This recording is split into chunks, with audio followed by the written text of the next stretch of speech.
Shepard Smith on the Fox News deck. Much more ahead on what is another extremely busy news day. President Trump's National Security Advisor Michael Flynn has just ripped into Iran, warning that country is on notice.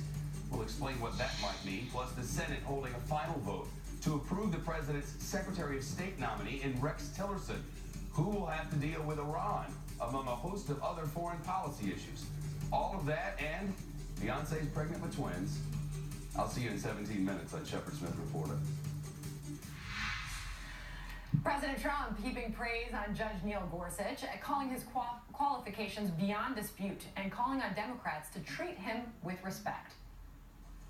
We want to have him go through an elegant process as opposed to a demeaning process, because they're very demeaning on the other side, and they want to make you look as bad as possible. And of course, the press can be very demeaning too, but I'm sure the press will be very dignified in this case. Mike Carvin is a constitutional attorney. He argued the Bush versus Gore case in Florida Supreme Court. Joe DeGeneva is a former U.S. attorney and former federal prosecutor. All right, so Joe, I'll start with you first. Give it to us. I mean, what are his assets? What are we looking at? Well, Judge Gorsuch is a superb judge. He's been on the circuit for more than 10 years. He has a beautiful writing style.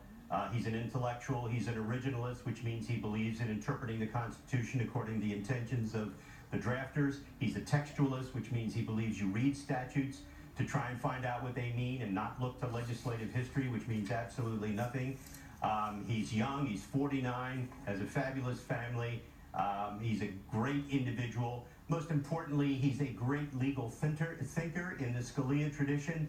And I think that the objections to him by the Democrats will be personal, and they will be out of order, and he will be confirmed ultimately because he is a superb jurist. But despite everything you just said, Joe, Mike, we know that Democrats are about to dig in, and this battle could get ugly. What are the liabilities of this Supreme Court nominee?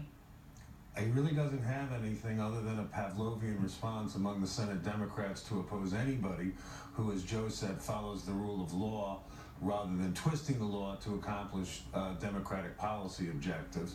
There's nobody on Trump's list of judges that the Democrats wouldn't be opposing because they want to use the courts to accomplish their social and political agenda rather than have justices who are neutrally interpreted it. The one thing he's got going for him, I think, is that he's replacing Justice Scalia.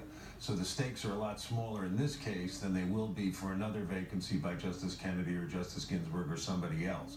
So I think it would be a mistake for the Senate Democrats to make this World War II, require the Republicans to take the nuclear option and blow up the filibuster, because that will only redound to their detriment if there's another vacancy. Joe, what did you make of President Trump saying use the nuclear option? Mitch McConnell, I mean, what is that a possibility? Well, it's certainly a possibility, although I think the Republicans, as Mike said, really don't want to do that. President Trump was throwing down a marker. He was warning the Democrats, who, remember, started this fight back in 2013 when Harry Reid, majority leader then, changed the rules so that there could be no full filibuster of United States District Court judges and United States Court of Appeals judges and all cabinet nominees. That was the first change in the filibuster rule in a century. And now the option is available for Mitch McConnell and the Senate Republicans to change it for Supreme Court nominees. The Democrats do not want to push this, and the president was giving them a warning. If you do, he will ask the Senate to change the rule. I think the Democrats will not eventually push for a full filibuster. They will try to fight, they'll make some noise, and then they'll walk away and allow a vote, and he will be confirmed. And Mike, and that being said, some do say this is Republicans getting a taste of their own medicine after what we went through with President Barack Obama. So at the end of the day, where does this all go? Well, it's certainly not a taste of their own medicine. I think what the Republicans are asking for is for the Democrats to treat Trump's nominee the way the Republicans treated Breyer and Ginsburg and Sotomayor and Kagan, which was with respect, no threats of filibuster, and in many cases overwhelming bipartisan support. So it's not a taste of their own medicine. I think it's a cease and desist on behalf of obstructionist tactics by the Senate Democrats. And echoing what Joe just said, I think they might be smart enough not to run that risk in this context. And Joe, I point that out because as we just heard Sean Spicer, the White House press secretary, he said, and he asked the Democrats, are you going to live up to the same standards that you imposed on the GOP? Well, there's no question about that. They changed the rules.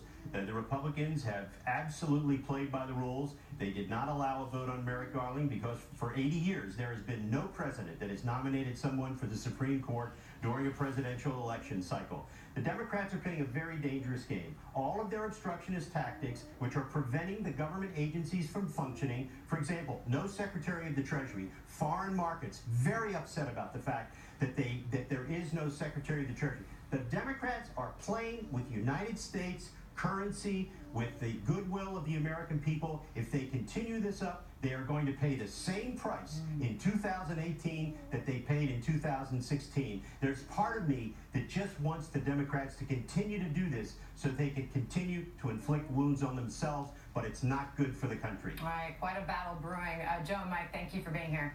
Thank you. Thanks.